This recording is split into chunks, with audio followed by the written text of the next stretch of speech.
Hey, bonne matinée. Il y en a qui ont fait un saut. Alléluia. Bon dimanche dans la présence du Seigneur. J'espère que ça va bien, que vous avez passé une belle semaine au chaud dans votre maison, dans votre automobile, parce qu'à l'extérieur, c'est assez un hiver. On appelle ça notre hiver québécois. Hein? Alléluia. Merci Jésus. Donc, vous à la maison, en différé, on vous souhaite un bon dimanche, confortable, chez vous. Soyez bénis. Donc, advenant un pépin qui manque d'électricité, on sait que quand c'est des périodes froides, il y a courant peut arrêter, il peut y avoir des fuites d'eau. Donc, vous sortez en arrière à votre droite, l'extérieur va pouvoir éclairer l'escalier, et vous avez une sortie ici. Donc, les mamans, vous amenez les enfants, n'oubliez-les pas. On fait ça dans le calme, même si c'est paniquant, on fait ça dans le calme. Alléluia. Donc, on va offrir notre dimanche au Seigneur. Seigneur éternel, merci. Moi, je regarde tout ce que tu fais pour nous, tes enfants, nous, ton Église. Seigneur, tu veux nous bénir constamment et tu nous bénis. C'est à nous de le constater. C'est à nous de voir que ton amour est constamment en action à chaque jour. Juste parce que notre cœur bat, juste parce que tu es là, en nous, avec nous. C'est pourquoi, Seigneur, on te prie aujourd'hui de venir nous transformer encore plus à ton image, encore plus dans la sainteté, encore plus dans la perfection, comme toi, tu es parfait. Merci, Jésus, de venir aujourd'hui. En ton nom, sois le bienvenu. Amen. Et on va se lever debout, on va accompagner la musicienne. Et j'aimerais ça qu'on s'époumonne dans la louange, parce qu'il faut se pratiquer, on va louer Dieu pour l'éternité. On peut commencer à se pratiquer ici-bas. Amen. Alléluia. Alléluia. Merci Seigneur. Oh boy. Oh. Alléluia. Merci Seigneur. Merci Jésus. Avec ce même là, on va chanter. Alléluia.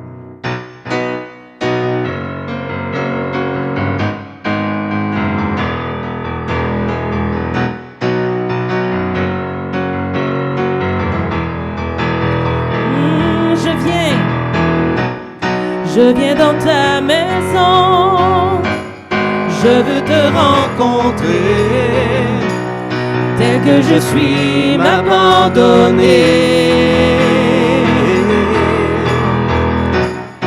Alors que nous chantons, ton esprit me remplit, mon âme est libérée.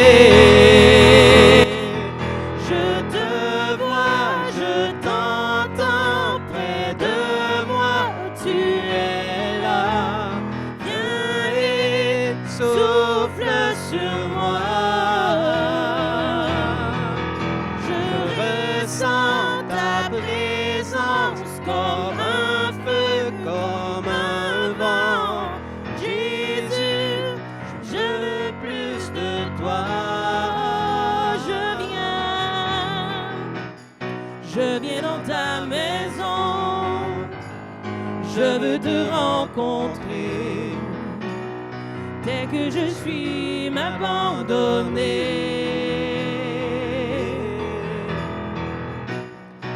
Alors que nous chantons, ton esprit me remplit, mon âme est libérée. Je te vois, je t'entends. Près de moi, tu es là. Viens et souffle sur moi. Je ressens ta présence comme un feu, comme un vent. Jésus, je veux plus de toi.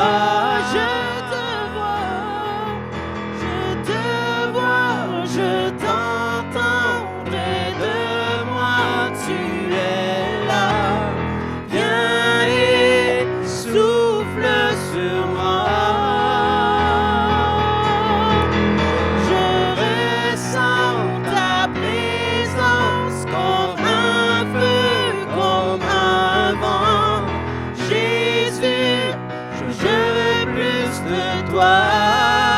Je dans ta maison. Dans ta maison, Je veux te rencontrer. Tel que je suis, m'abandonner. Alors que nous chantons, ton esprit me remplit, mon âme est libérée. Oh, je te vois, je t'entends, près de moi tu es là. Viens et souffle sur moi.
Acclamons le Seigneur. Alléluia. Alléluia.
Ton nom est grand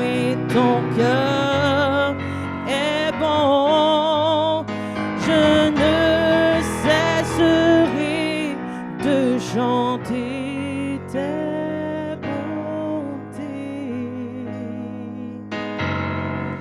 J'ai des milliers de raisons pour louer. Bénis Dieu, oh mon âme, oh, oh mon âme. Je rends gloire à son saint nom. Oh, chante comme jamais. Oh, mon âme, rends gloire à son saint nom. Un jour viendra, je n'aurai plus de force. Mon heure venue, la fin sonnera. Et pourtant mon âme chantera tes louanges. Pendant des milliers d'années, oui, sans fin. Bénis Dieu, oh mon âme, oh, oh mon âme, rends gloire à son saint nom. Oh, oh, chante comme jamais. Oh, mon âme, rends gloire à son saint nom. Bénis Dieu, oh mon âme, oh, mon âme, rends gloire à son saint nom. Oh, chante comme jamais. Oh, mon âme, rends gloire à son saint nom. Chante. Oh, chante comme jamais. Oh, mon âme, rends gloire à son saint nom.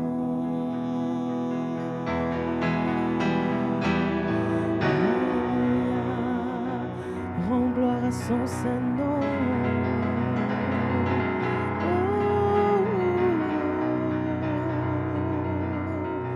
Oh, rends gloire à son saint nom. Rends gloire à son saint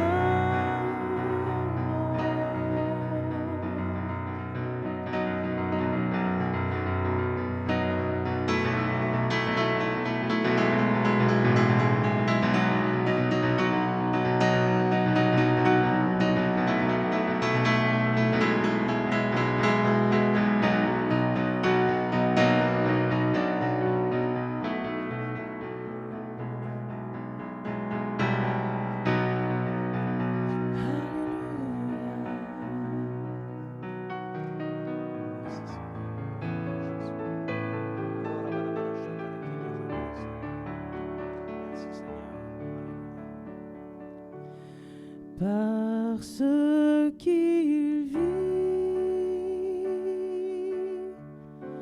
je n'ai rien à craindre, mais lendemain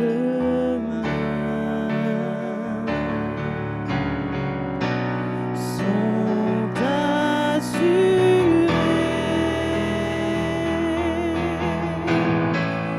Entre ses mains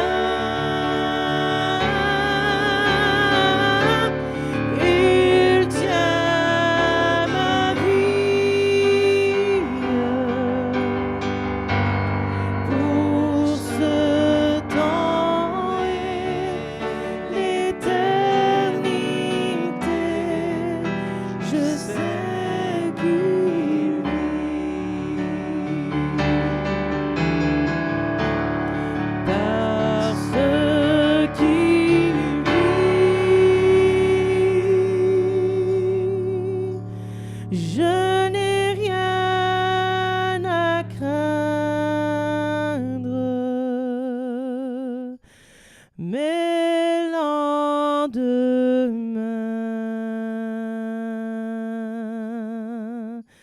sont assurés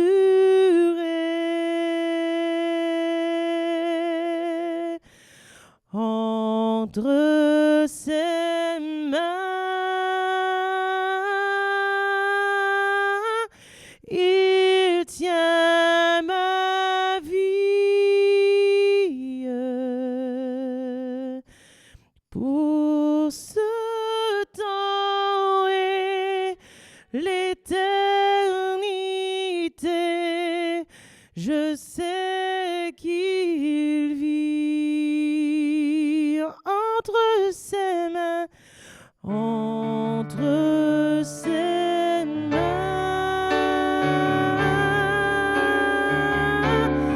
Il tient ma vie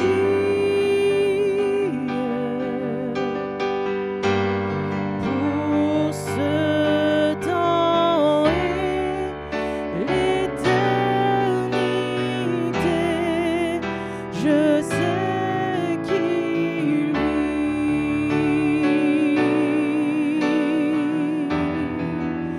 Je sais qu'il vit.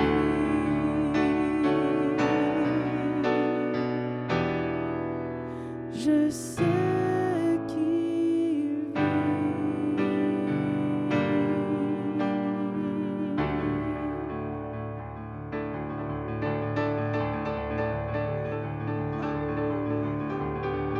Tu vis en Jésus. Alléluia. Alléluia.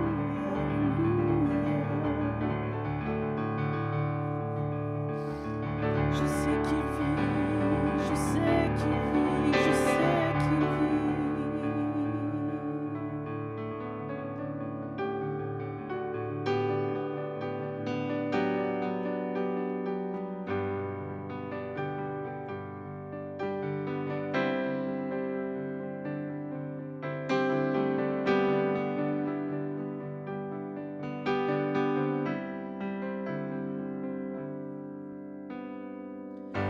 Dieu te bénit et te garde. Il rayonne sur toi, il t'accorde sa grâce. Ton Dieu se tourne vers toi, te donne paix. Dieu te bénit. Dieu te bénit et te garde. Il rayonne sur toi, il t'accorde sa grâce. Ton Dieu se tourne vers toi, te donne paix.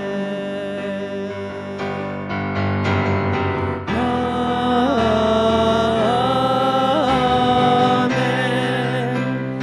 Amen.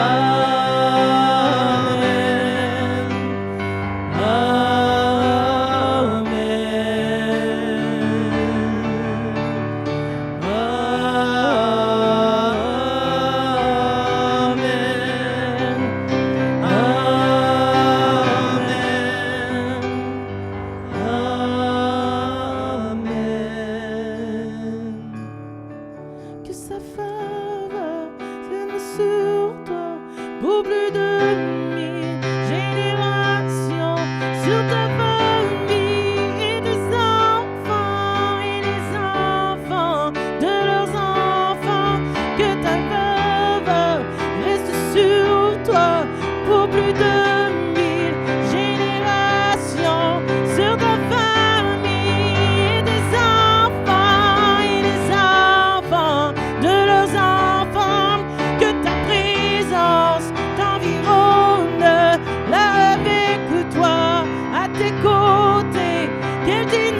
préparons maintenant à prendre le repas du Seigneur. Si vous êtes à la maison, que vous voulez participer, vous pouvez le faire.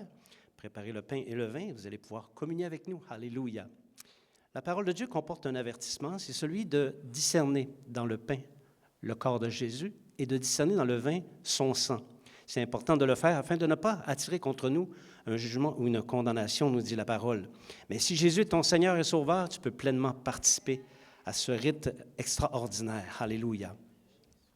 L'Évangile nous rapporte comme ceci le dernier repas que Jésus a pris avec ses disciples. Pendant qu'il mangeait, Jésus prit du pain, prononça la prière de bénédiction, puis il le rompit et le donna aux disciples en disant, « Prenez, mangez, ceci est mon corps. » Il prit ensuite une coupe et remercia Dieu.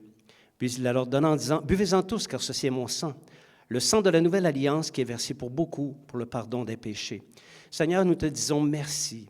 Nous te remercions d'avoir obéi au Père. Et nous remercions le Père de nous avoir donné le Fils. Seigneur, tu as pris une chair comme la nôtre. Tu as eu une vie extraordinaire. Tu as eu des souffrances, des privations. Tu as été tenté. Jamais tu n'as fléchi les genoux. Et Seigneur, tu es monté sur cette croix. Tu as porté sur cette croix tous nos péchés. Et par ton sang, Seigneur, nous obtenons le pardon de tous nos péchés, passés, présents et futurs. Et par conséquent, Seigneur, tu nous donnes aussi la réconciliation avec le Père et le don de la vie éternelle. Merci pour cela, Seigneur. Nous te dirons merci éternellement. Prenons maintenant les éléments.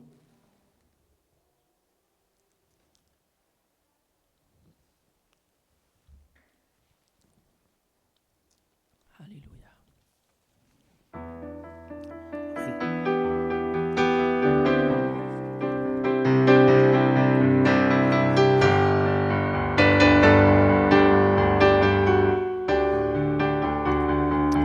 Que sa faveur reste sur toi pour plus de 1000 générations, sur ta famille et tes enfants et les enfants de leurs enfants. Que sa faveur reste sur toi pour plus de 1000 générations, sur ta famille et tes enfants et les enfants de leurs enfants. Que sa présence t'environne là avec toi, à tes côtés, qu'elle t'inonde et t'entoure. Il est pour toi, il est pour toi, dès le matin jusqu'au coucher, à chaque pas, veillant sur toi, dans les larmes et dans la joie. Il est pour toi, il est pour toi, il est pour toi, il est pour toi, il est pour toi, il est pour toi, il est pour toi, il est pour toi.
Amen. Merci Seigneur. Alléluia. Merci Jennifer. Merci Jésus. J'espère que, comme on a chanté, vous avez parlé à votre âme de louer l'Éternel. Parce que des fois, il faut se brasser un petit peu. Hein? Notre petit corps humain, des fois, il dit non. Mais il faut louer l'Éternel en toutes circonstances. Alléluia. Donc, je sais que cette semaine, il n'y a pas ici d'anniversaire nécessairement, mais c'est peut-être l'anniversaire de quelqu'un. Non. Bien, vous à la maison, joyeux anniversaire en ce beau jour de février 2, très froid en passant, mais c'est agréable. Alléluia. Merci Seigneur. Et cette semaine, on recommence Femmes de foi parce qu'on a fait un décalage dû à la température trop froide. Donc, cette semaine, mardi matin, le 4, chez Jennifer, à 10 heures, on prie les femmes. L'Église a besoin d'être supportée par la prière et nous, les femmes, nous prions pour l'Église. Et celle qu'elle veut jaser, arrive à 9h30 pour un petit temps de partage, d'exhortation. Et de 10h à 11h, on prie, puis à 11h, on retourne. Il y en a qui ont des enfants, donc on retourne à la maison avec la joie dans le cœur. Amen, merci Seigneur. Après ça, mardi, c'est recommencé. Les mardis soirs, ici, partage et prière. À 19h30, c'est extraordinaire. On apprend à toutes les semaines. Et quand on apprend, notre foi grandit. C'est vraiment important, notre foi grandit. Puis, mercredi matin, avec Eddie, Zoom, les messieurs qui veulent prier pour le Québec, qui ont des besoins spéciaux. Et puis, je vais vous partager une petite lecture que j'ai faite ce matin. Des fois, on lit la parole de Dieu, mais on ne réalise pas ce qu'elle contient. Dans 1 Jean, le chapitre 2, versets 9 et 10, ça parle de l'amour. « Celui qui prétend être dans la lumière et déteste son frère est encore dans les ténèbres. » Oui, ouch, parce que la parole de Dieu n'est pas adressée aux gens du monde, ils ne la lisent pas. Elle est adressée à nous, enfants de Dieu. Est-ce que nous aimons parfaitement comme Christ aime? Ou on a des petites, nous les Québécois, on appelle ça des petites crottes sur le cœur, là. Et puis, verset 10, ça dit « Celui qui aime son frère reste dans la lumière. » On parle de ténèbres et lumière. Restons dans la lumière. Aimons inconditionnellement comme Christ nous aime. Nous qui étions très sales, très, très sales. Moi, je n'étais pas aimable avant de donner ma vie au Seigneur. Il m'a aimé. Aimons. Pour qu'il puisse venir à l'Évangile. Fait qu'on va prier pour les besoins. Je vous dis encore, on doit prier. C'est notre survie, la prière.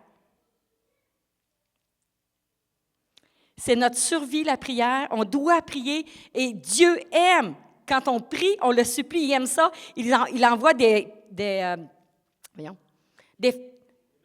messagères de bonnes nouvelles. Faites le retour, elles font le retour. Prions. Et nous, le mardi, on partage comment Dieu répond aux prières et c'est puissant. Alléluia. Seigneur, je te remercie. Je te remercie, Seigneur, parce que tu es tellement grand. Lorsque nous regardons la création, on n'ose même pas comprendre comment tu as pu faire toutes ces choses-là, parce que tu aimes ton peuple, tu aimes tes enfants, et tu veux nous gâter en nous donnant toutes ces choses-là. C'est pourquoi on ose venir ce matin te supplier, t'implorer, Jésus, que tu guérisses tous ceux qui sont malades. Tous les gens qui allaient te voir, qui te demandaient la guérison, tu les guérissais. Ceux qui n'y allaient pas n'étaient pas guéris. Donc, Seigneur, tous ceux qui crient à toi, viens, tends ta main de guérison, tends ton sang précieux qui a coulé à la croix, qui a vaincu l'ennemi, qui a vaincu la mort. Seigneur, toi, tu guéris. Tous ceux qui sont malades physiquement, malades dans leur être intérieur, malades là où ils déposent leurs pieds, Seigneur, ils n'ont plus d'oreilles. On vit dans une société tellement égoïste que quand les gens sont en détresse, les autres les regardent, puis ils sont vraiment nonchalants. C'est triste de voir ça. Mais que nous, Seigneur, nous puissions clamer haut et fort qui tu es, combien tu agis et ta guérison que tu donnes à chacun de nous. En ton nom, Jésus, tu bénis les dîmes, tu bénis les offrandes. Quel plaisir de te donner. Seigneur, parce que sans toi, on n'aurait rien, absolument rien. Donc, Seigneur, c'est une grande joie de te donner. En ton nom, Jésus, amen. Fait qu'en attendant que les gens arrivent, dites à quelqu'un, vous m'avez manqué. Vous, à la maison, vous me manquez énormément. Alléluia.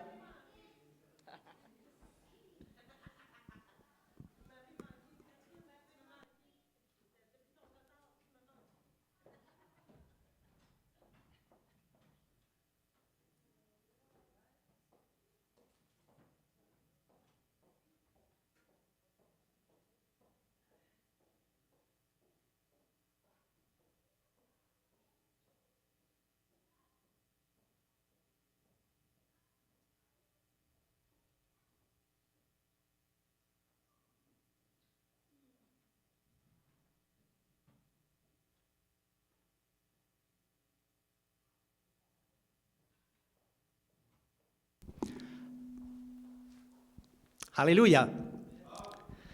Dieu est bon?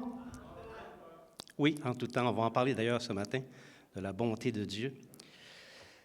Nous poursuivons notre méditation sur un passage des Écritures qui nous parle d'une caractéristique importante de Dieu, Yehovah Rapha, qui signifie le Dieu qui guérit. On va terminer ce matin notre présentation, ce n'est pas un message à proprement parler sur la guérison ou sur la doctrine de guérison, parce que vous savez qu'il y aurait beaucoup de choses à dire sur la doctrine de la guérison, notamment pour faire le ménage dans les idées reçues et les faussetés qui se véhiculent.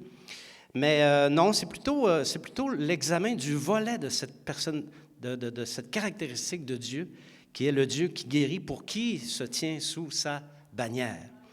Mais avant d'entrer en profondeur, nous allons demander au Seigneur de nous conduire par son Saint-Esprit. Amen. Seigneur, nous te rendons grâce du privilège que nous avons d'être réunis ici sous ton autorité, sous l'autorité du Saint-Esprit. Peut-être, Seigneur, il y a des préoccupations ou des choses qui nous empêchent d'être pleinement attentifs. Prends-les, Seigneur.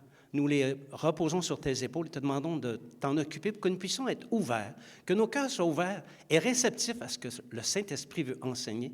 Seigneur, fais ton œuvre dans nos cœurs, nous le demandons au nom de Jésus. Amen. Donc, c'est l'une des belles caractéristiques de Dieu qu'il a commencé à révéler à son peuple d'Israël dans le désert. Je vais faire une petite rétrospective pour ceux qui n'étaient pas là et ceux qui ont oublié ce qui s'est dit la semaine passée. Je sais que ce n'est pas votre cas, là, mais ça arrive de temps en temps qu'il y en a qui oublient. Dieu s'est fait connaître comme le Dieu qui guérit et le nom, c'est Yehovah Rapha. Souvenez-vous de ça. Lorsque vous êtes malade, invoquez Yehovah Rapha. Alléluia. Alors que le monde cherche des astuces pour prévenir les maladies et pour guérir des maladies, pour ne pas tomber malade, nous servons le Dieu qui guérit. Et savez-vous quoi? Il n'y a qu'un seul Dieu qui guérit et on l'a.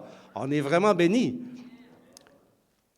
Notre passage d'examen, d'étude, se trouve dans Exode chapitre 15, verset 26. On va aller le relire pour se remettre dans le bain. Exode chapitre 15, verset 26. Il dit, « Si tu écoutes attentivement la voix de l'Éternel, ton Dieu, si tu fais ce qui est droit à ses yeux, si tu prêtes l'oreille à ses commandements, et si tu observes toutes ses lois, je ne te frapperai d'aucune des maladies dont j'ai frappé les Égyptiens, car je suis l'Éternel qui te guérit. » Amen. C'est quand même intéressant d'examiner une doctrine comme celle de la guérison, ou de regarder un volet de la guérison en utilisant un passage qui est dans l'Ancien Testament, mais c'est un passage qui est extrêmement puissant. Donc, on s'est penché sur le contexte. Vous vous souvenez un petit peu du contexte de ce verset. Israël était dans le désert et ils respectaient le Dieu de leur père, Abraham, Isaac et Jacob, mais les Israélites ne connaissaient pas vraiment Dieu, l'Éternel. Et l'Éternel a commencé à se révéler dans le désert par le biais de Moïse. Moïse qui était un envoyé de Dieu. Et c'est par le biais de Moïse que Dieu s'est fait connaître à Israël et qu'il a fait connaître aussi toutes ses prescriptions, qui sont des prescriptions qui donnent la vie.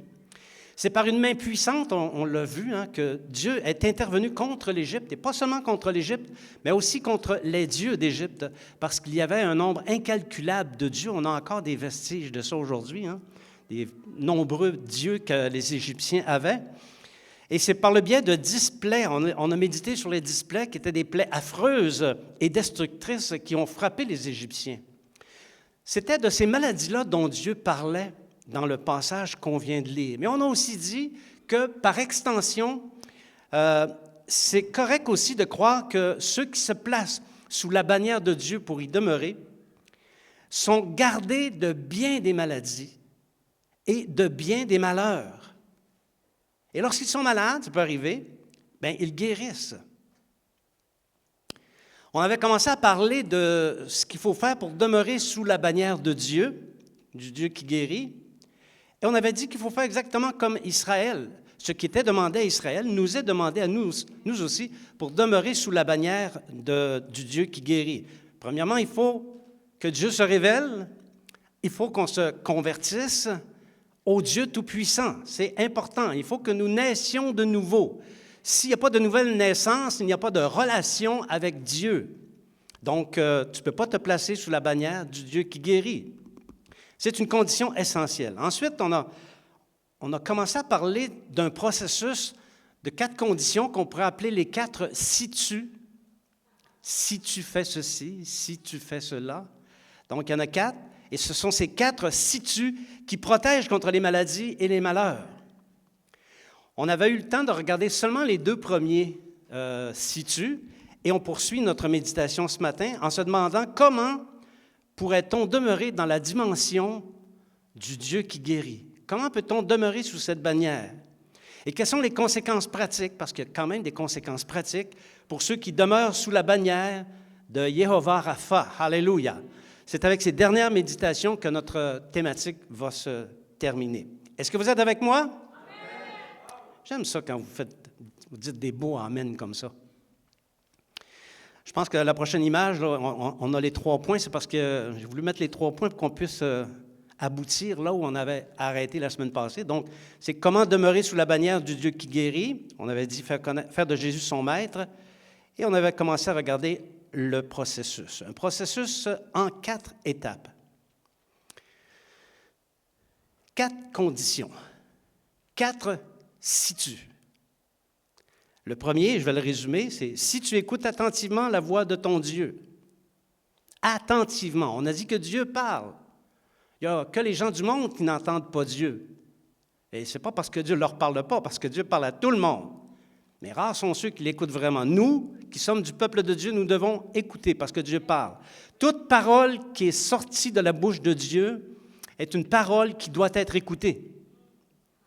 La parole de Dieu était valable pour les Israélites et elle est valable pour nous encore aujourd'hui. La parole de Dieu n'est pas relative.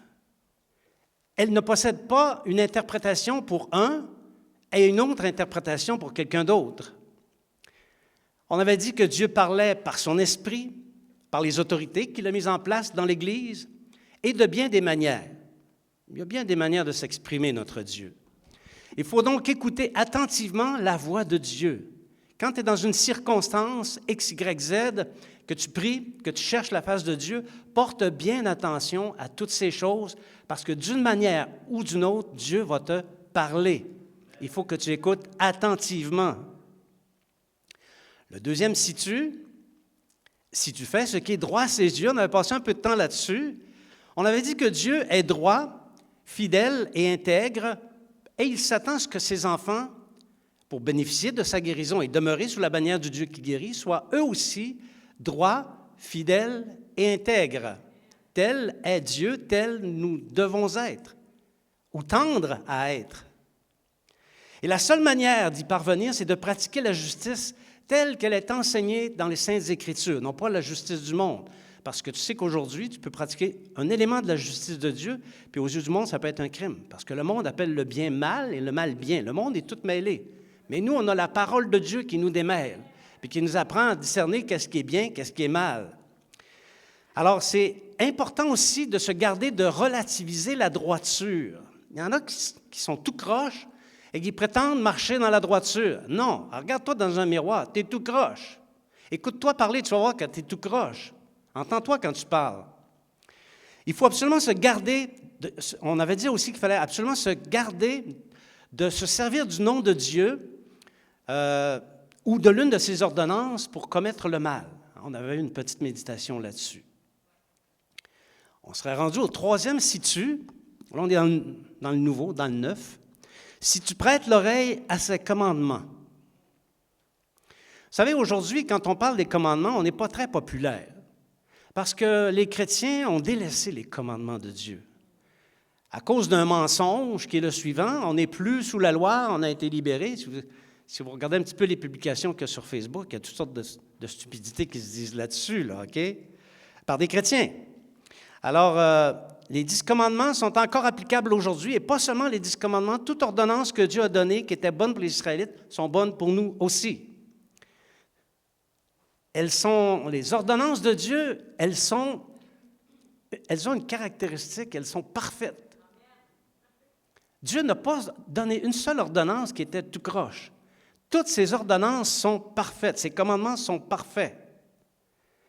Ils sont tellement parfaits que celui qui étudie les commandements et les ordonnances acquiert de l'intelligence. Les gens autour de toi disent que tu es un coco, que tu n'as pas de génie, que tu n'es pas intelligent. Mets-toi à lire la Bible. Tu vas acquérir l'intelligence. Mets-toi à lire les commandements de Dieu et à les aimer. Tu vas acquérir l'intelligence. Psaume 119, verset 130. La révélation de tes paroles est claire. Elle donne de l'intelligence aux simples. Ah, ce n'est pas une histoire que j'ai inventée, hein? C'est écrit noir sur blanc. C'est pour ça qu'il faut prêter l'oreille. Prêter l'oreille au commandement de Dieu. Et ici, prêter l'oreille, ça signifie s'arrêter pour essayer de comprendre. Pas juste essayer, pour comprendre. Parce qu'il y a un sens derrière les commandements. Saviez-vous que toutes les paroles de Dieu comportent des révélations? C'est-à-dire qu'au-delà du texte, l'Esprit a mis des interprétations qui doivent être révélées. Ceux qui apprennent la parole de Dieu par cœur, mais qui ne prêtent pas l'oreille à la révélation qu'elle contient, bon, peut-être qu'ils vont acquérir des connaissances, mais ils n'acquéreront pas l'intelligence promise. Le roi David disait ceci dans le psaume 119, verset 100. « J'ai plus d'intelligence que les vieillards, car j'observe tes ordonnances. » Voyez-vous la relation directe qu'il y a entre l'observation des ordonnances et des commandements et l'intelligence. J'ai le privilège d'étudier la parole de Dieu depuis l'âge de 16 ans, plus depuis l'âge de 18 ans, mais depuis l'âge de 16 ans, j'ai étudié la parole de Dieu et ça m'a permis d'acquérir une certaine intelligence. On doit se garder de toute approche intellectuelle de la Bible. Ça, mes amis, c'est important. Parce que c'est l'Esprit de Dieu qui a inspiré la parole et qui en est l'auteur, ce qui signifie que la parole de Dieu est tout sauf intellectuelle. Elle n'est pas intellectuelle. On doit chercher à comprendre les révélations qui se trouvent derrière, les intentions de Dieu derrière la parole. Ce qui fait que la parole, elle est spirituelle. Et celui qui en reçoit l'instruction augmente son intelligence et pas seulement sa sagesse et ses connaissances. Ce que je viens de vous dire en peu de mots, c'est de cette manière que j'ai fait des découvertes concernant la prophétie biblique de la fin des temps, notamment la prophétie biblique, les prophéties qui parlent de la venue de l'Antéchrist et toutes sortes de mystères qu'il y a dans les Écritures. C'est par l'Esprit, donc la révélation qui est derrière les paroles, qui m'a permis de le voir. Et j'ai acquis cette intelligence-là. Merci Seigneur. Donc, les approches intellectuelles de la Bible provoquent des péchés et des injustices. Parce que le sens profond des commandements et des ordonnances, savez-vous c'est quoi? C'est la miséricorde. En paraphrasant le prophète Ésaïe, Jésus a déclaré toute une vérité qui se trouve dans Matthieu chapitre 12, verset 7. Si vous saviez ce que signifie « je prends plaisir à la miséricorde et non au sacrifice », vous n'auriez pas condamné des innocents. Voilà. Les approches intellectuelles condamnent des innocents parce qu'on s'arrête aux mots, on s'arrête aux expressions, on ne veut pas porter atteinte aux mots et aux expressions, la parole intellectuelle, et ce faisant, on condamne des innocents, notamment parce qu'on n'a pas acquis, on n'a pas reçu la révélation qu'il y a derrière la parole. Donc, avec de telles injonctions et avec une telle vérité, on comprend pourquoi il faut prêter l'oreille aux lois de Dieu. C'est une condition essentielle pour se maintenir sous la bannière du Dieu qui guérit. Alléluia. Si tu observes toutes ces lois, donc c'est le 4e si tu, et il est intéressant parce que Dieu prend la peine de dire qu'il faut observer toutes ces lois. Il n'a pas dit observer ces lois, il aurait pu. Il aurait pu dire si tu observes mes lois, ça aurait été correct. Mais il a dit si tu observes toutes mes lois. C'est parce qu'il connaît la propension de l'homme à n'en laisser de côté, notamment ce qui ne fait pas son affaire. Donc, observez toutes ces lois. En le disant de cette manière, Dieu indique clairement qu'on ne peut pas choisir les lois qui nous plaisent et n'observer qu'elles seules. Et dans le cas d'Israël, c'est quand même assez rapidement qu'il s'est mis à retrancher des ordonnances. Petit à petit, ce qui était difficile, il l'a mis de côté et il s'est mis à pratiquer les lois les plus faciles. Sacrifier un bouc d'1 an, un sacrifice de communion, c'est pas difficile, ça. Mais il y a d'autres ordonnances qui étaient pas mal plus difficiles. Alors, ils ont retenu ce qui était le fun, ce qui était accommodant, et ils ont délaissé celles qui dérangeaient. Comme par exemple, il y avait 3 fêtes qui exigeaient qu'Israël aille à Jérusalem, au lieu que Dieu avait choisi. Et ça, c'était difficile pour eux, parce qu'ils partaient de tout le pays d'Israël pour aller à Jérusalem. Et c'est pour ça que pendant de nombreuses années, Israël a délaissé la fête de la Pâque et d'autres fêtes aussi. Donc, Israël, à force de délaisser des portions, des versets qui ne faisaient pas leur affaire, il en est venu au point où le Dieu vivant, ce Dieu qui l'a fait sortir puissamment de la maison d'esclavage, la maison d'Égypte, et qui l'a par la suite délivré de tous ses ennemis, n'est devenu qu'un concept intellectuel. Ce n'était plus le Dieu puissant qui l'a fait sortir d'Égypte. Et Dieu en est venu à dire ceci dans Matthieu chapitre 15, verset 8. « Ce peuple m'honore des lèvres, mais son cœur est éloigné de moi. » Encore une fois, c'est une parole de Jésus, mais Jésus cite un prophète, vraisemblablement le prophète Ésaïe. Donc, pour demeurer sous la bannière du Dieu qui guérit, ce sont toutes ces lois, ou toutes les lois sans exception qu'il faut observer avec un cœur tout entier à Dieu. Et ça, mes amis, c'est un défi.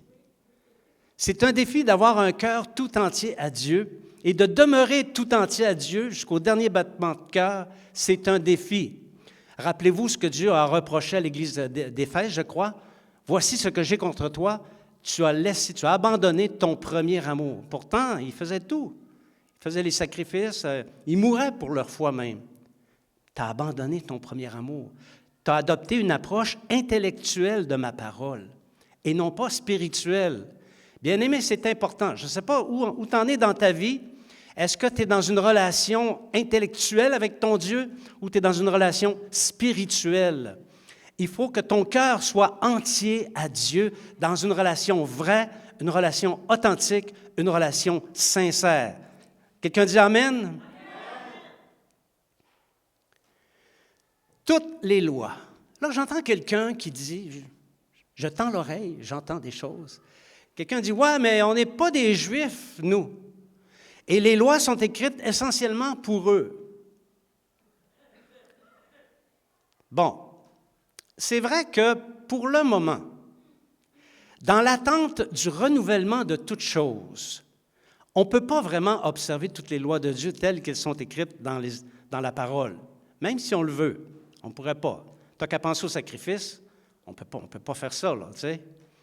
Cependant, toute notre conduite peut être fondée sur les exigences de la justice de Dieu. Et alors, c'est comme si on observait toutes les lois de Dieu.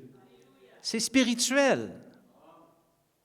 Parce que Dieu, merci Seigneur, ne nous a pas laissés orphelins. Il nous a donné le Saint-Esprit qui enseigne à nos cœurs la justice de Dieu telle que nous devons la pratiquer et telle qu'il a été prophétisé. L'Esprit nous parle. Il nous dit quoi faire relativement à la justice de Dieu. C'est le sens d'un autre texte qui paraphrase Ésaïe, donc Hébreux chapitre 8, versets 10 à 11. Après ces jours-là, dit le Seigneur, je mettrai mes lois dans leur esprit, je les écrirai dans leur cœur, et je serai leur Dieu, ils seront mon peuple.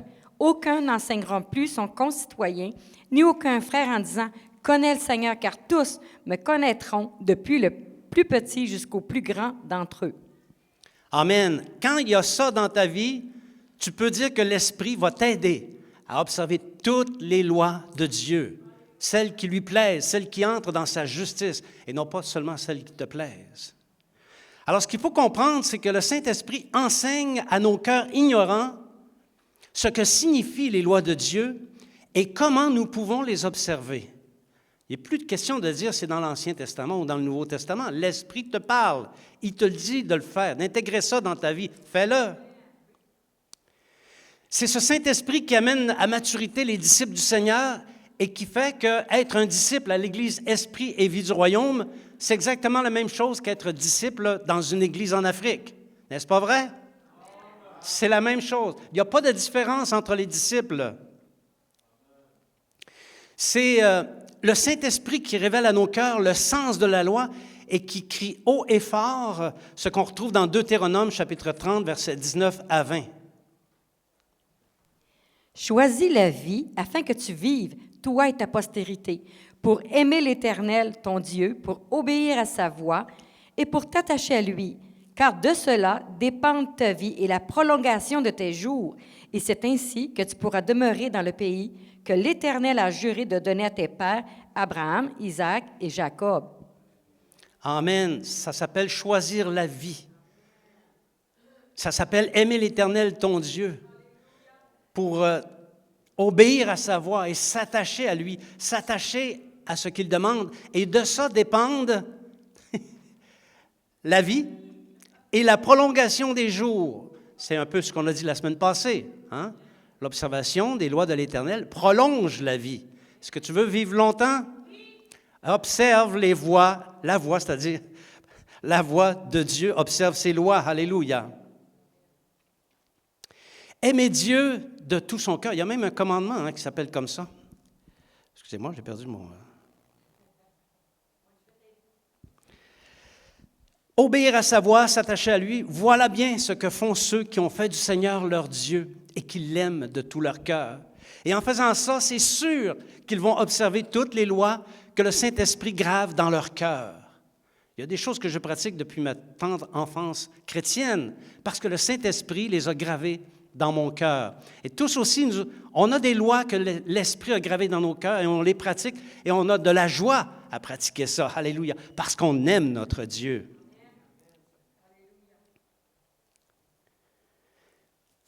Alors, à ceux qui font ça, il leur est fait la promesse d'une prolongation de leur vie. Et il leur est garanti de demeurer sous la bannière du Dieu qui guérit. Ça, c'est mieux que toutes les astuces et les recettes de santé qu'il y a sur le net et ailleurs. Quelles sont les conséquences pratiques? Le fait d'obéir au processus normal de maturation chrétienne pour entrer dans la vie, parce qu'il faut savoir que les 4 situs, les 4 conditions dont on a parlé, ça fait partie du processus normal de maturation chrétienne.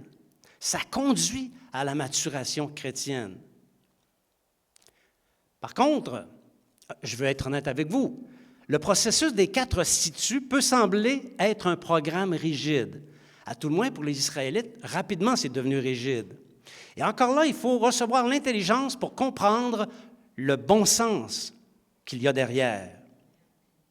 Et le bon sens qu'il y a derrière, c'est une belle chose. C'est que Dieu est bon. Dieu est bon en tout temps. Le Dieu qui sauve le peuple est fondamentalement un Dieu d'amour et non un Dieu colère. Ça, c'est bien important. Avant de rencontrer le Seigneur, moi, je croyais que Dieu était un Dieu colère. Mais quand j'ai rencontré le Seigneur, j'ai compris qu'il était rigoureux. Mais fondamentalement, c'est un Dieu d'amour. Alléluia! Alors, c'est sous cet angle-là qu'il faut considérer le processus des 4 situs. C'est en vertu de cette condition, de l'amour de Dieu, de sa bonté, qu'on est protégé des malheurs et qu'on guérit de nos maladies et que les écluses de la bonté de Dieu s'ouvrent pour nous. Et la bonté de Dieu, c'est comme une écluse. Dieu est bon plus encore qu'on ne peut l'imaginer. Parce que souvent, on commet des péchés et là, on dit « Dieu doit être fâché après moi ». Non, Dieu est bon. Il t'aime.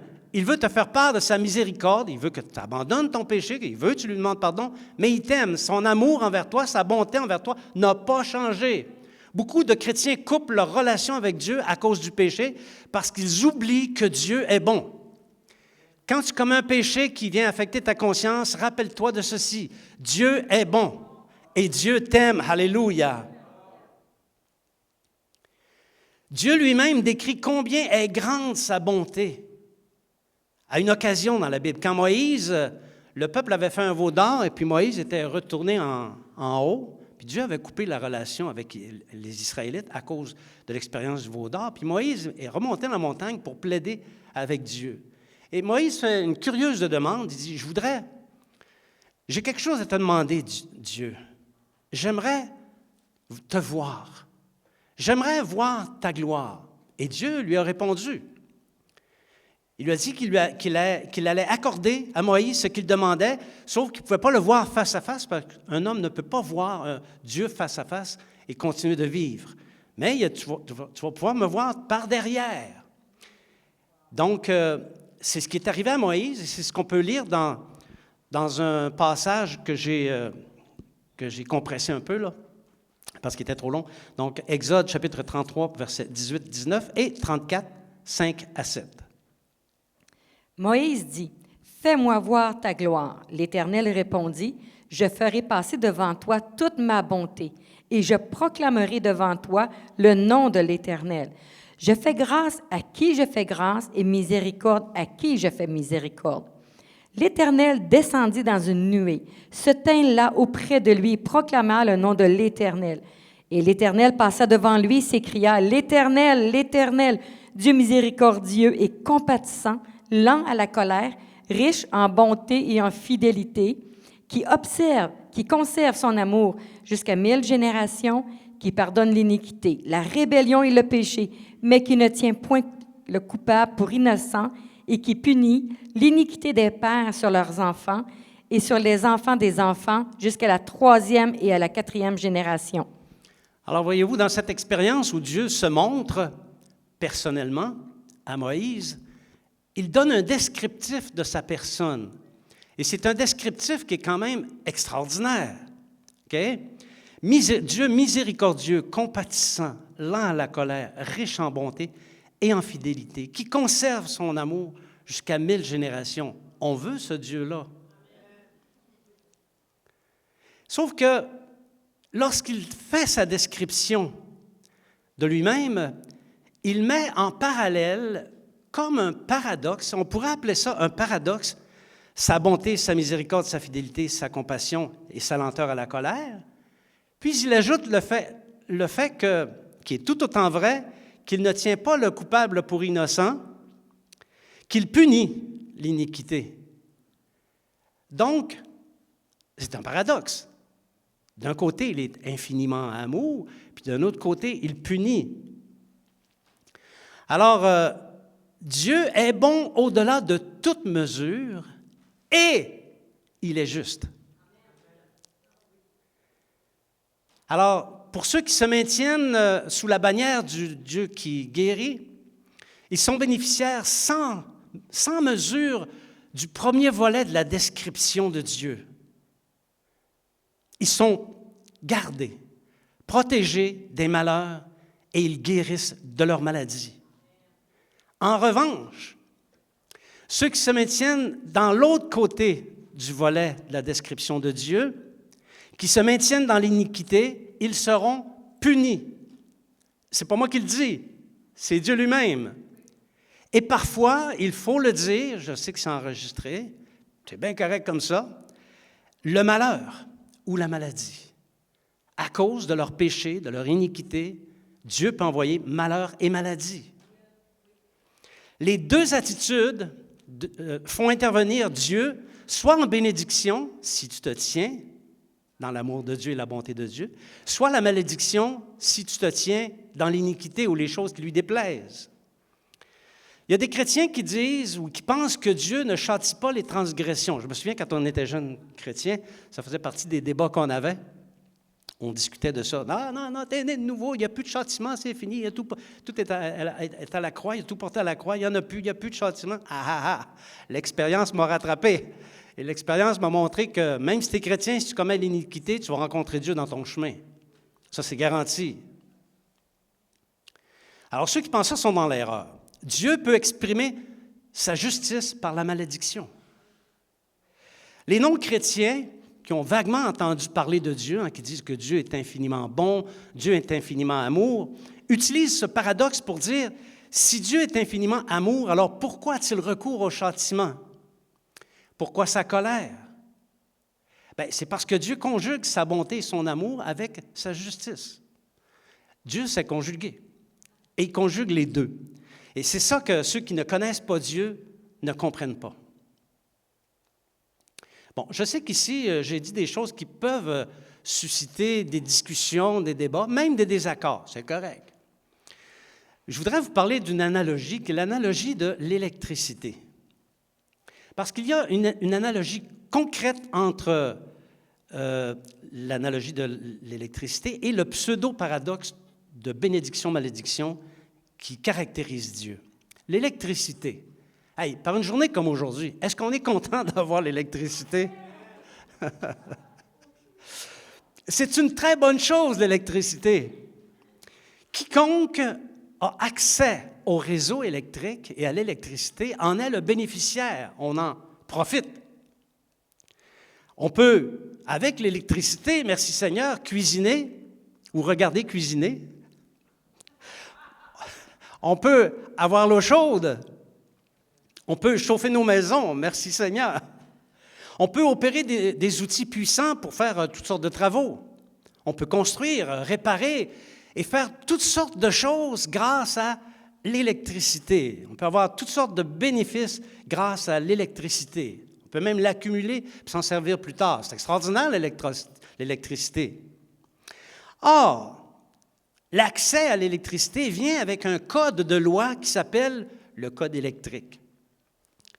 Et ce code comporte des exigences très sévères, crois-moi. Je pense que les lois de Dieu sont sévères, là. Va lire le code électrique, tu vois que c'est sévère.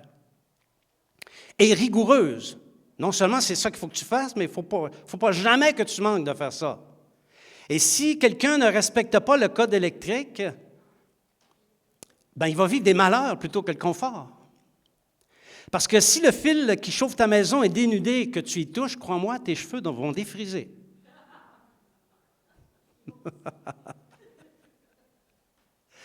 Les transgressions au code électrique peuvent provoquer un incendie. Des électrisations, je sais que beaucoup disent des électrocutions, mais le vrai terme, c'est plus électrisation, et même la mort. Ton cœur peut cesser de battre parce que tu n'as pas respecté le code électrique, tu peux mourir. Donc, l'électricité, elle peut sauver comme elle peut tuer.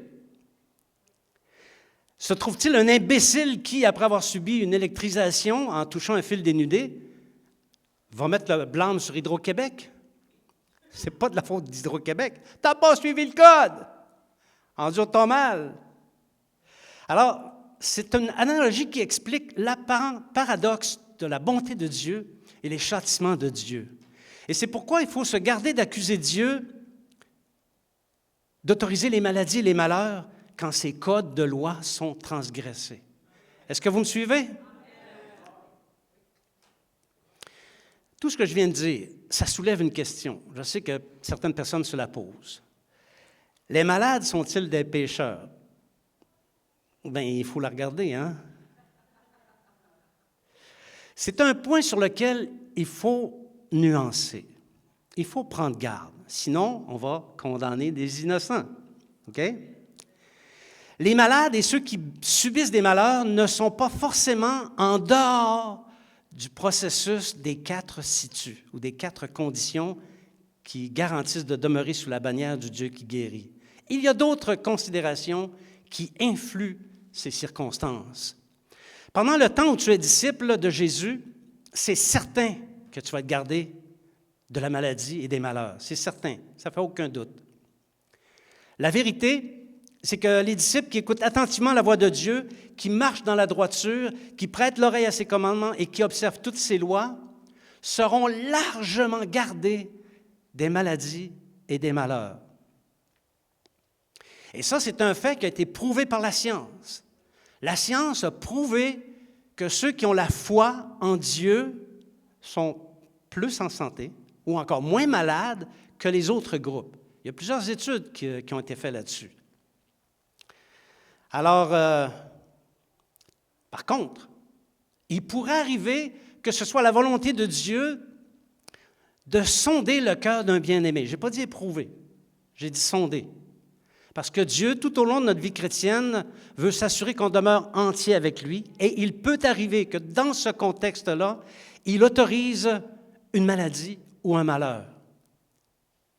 Alors oui, tant la maladie que le malheur peuvent frapper en dépit du principe général, qui demeure vrai, soit dit en passant.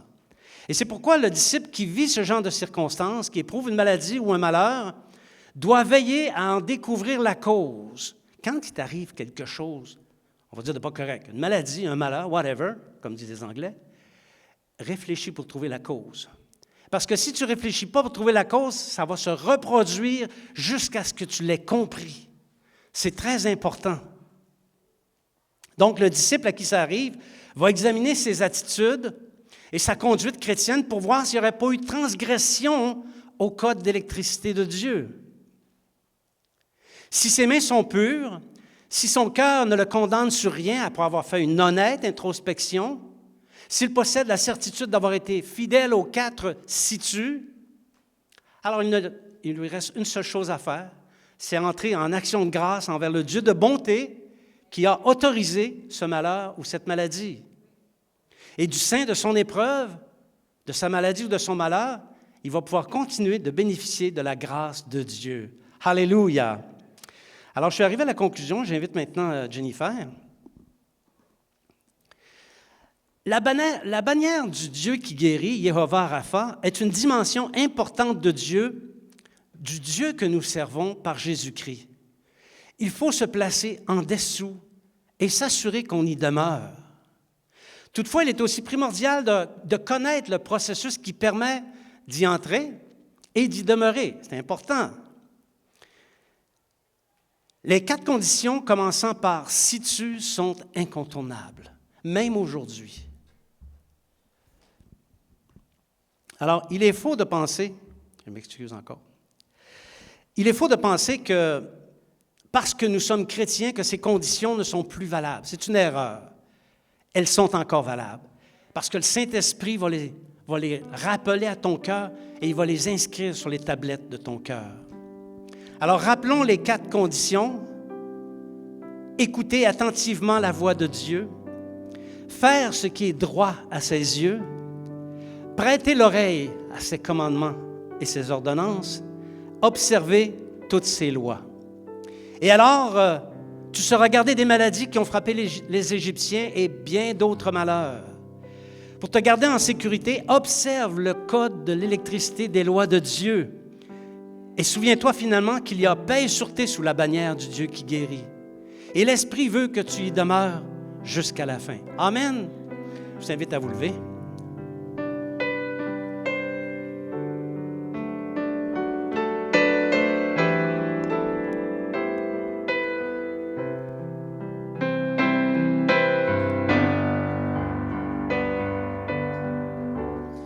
Dieu te bénit.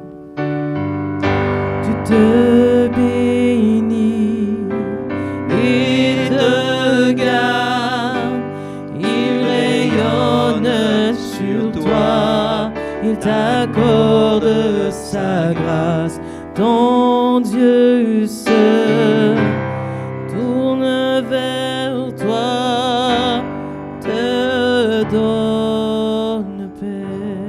Amen. Amen.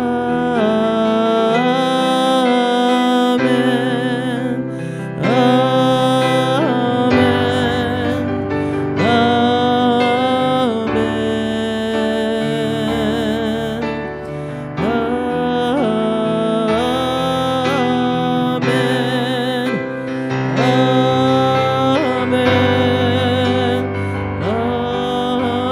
Amen. Que sa faveur reste sur toi pour plus de 1000 générations, sur ta famille, tes enfants et les enfants de leurs enfants. Que sa faveur reste sur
Alléluia. Oh oui, Seigneur. Seigneur, tu es un Dieu bon, riche en bonté, miséricordieux. Et tu nous aimes, Seigneur. Et c'est ça la grande leçon que tu veux qu'on s'approprie. Tu veux qu'on sache que tu es bon et que tu nous aimes. Et que c'est en vertu de cette bonté qu'on peut s'approprier toutes tes bénédictions et demeurer sous la bannière du Dieu qui guérit, Jéhovah Rapha. Seigneur, non, nous ne sommes pas parfaits, mais nous t'aimons. Et nous te demandons, Seigneur, de nous garder tout près de toi. Garde nos cœurs brûlants, garde nos cœurs entiers, afin, Seigneur, que par des bonnes attitudes de cœur, nous puissions observer les 4 conditions qui nous garantissent de demeurer sous la bannière de la guérison. Alléluia. Seigneur, nous voulons être gardés de la maladie. Nous voulons être protégés des malheurs. Nous voulons mener une vie de confort et de bonheur. Aide-nous à nous approprier ces vérités, Seigneur, pour que nous puissions être des disciples, des enfants de Dieu qui sont aimés par leur Père. Viens, Seigneur, et agis dans nos vies. Nous le demandons au nom de Jésus. Amen. Je vais faire la prière de conclusion. Si quelqu'un a besoin de prière pour avancer pendant que je fais la prière de conclusion, et par la suite, Jennifer pourra terminer avec un chant. Alléluia. Seigneur, nous te rendons grâce pour le privilège, vraiment beau privilège qu'on a eu d'être ici, à te célébrer, à chanter tes louanges. Seigneur, on est vraiment heureux. On est heureux de goûter ta personne, de goûter les bontés de ton Saint-Esprit. Je prie pour ton peuple, tes disciples, Seigneur, afin que tu les gardes alors que chacun va retourner à la maison, que chacun soit gardé, chacun soit protégé, chacun soit béni, chacun ait sa dose de victoire chrétienne. Je recommande tous les disciples à ta grâce et c'est dans le nom de Jésus que nous prions. Amen. Bien-aimés, merci d'avoir été présents. N'oubliez pas de parler du Seigneur Jésus. Gardez pas ça pour vous. Parlez avec quelqu'un du Seigneur Jésus. Tenez-vous dans la compagnie des disciples, dans les réunions de l'Église également, celle de mardi, celle des femmes, celle des hommes. Tenons-nous dans la compagnie les uns des autres. D'ici à ce qu'on se revoie la prochaine fois, que le Seigneur fasse luire sa face sur vous. Abondamment. Abondamment. Alléluia.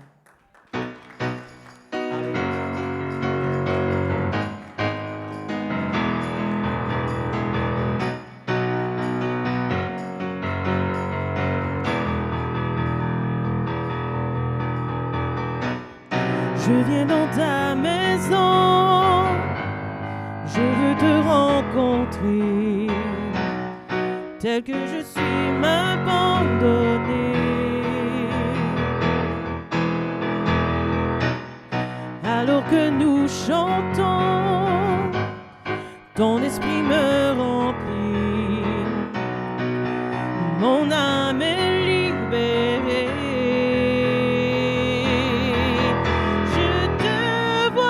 Je t'entends près de moi, tu es là. Viens et souffle sur moi. Je ressens ta présence comme un feu, comme un vent. Jésus, je veux plus de toi.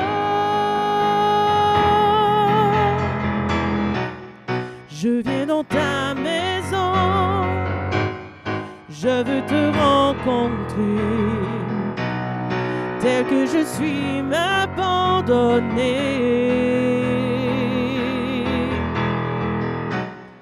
Alors que nous chantons, ton esprit me remplit, mon âme est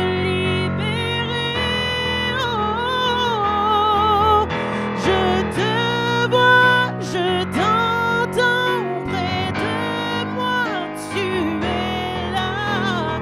Viens et souffle sur moi. Je ressens ta présence comme un feu, comme un vent.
Merci Seigneur. Que le Seigneur vous bénisse abondamment. Bonne semaine.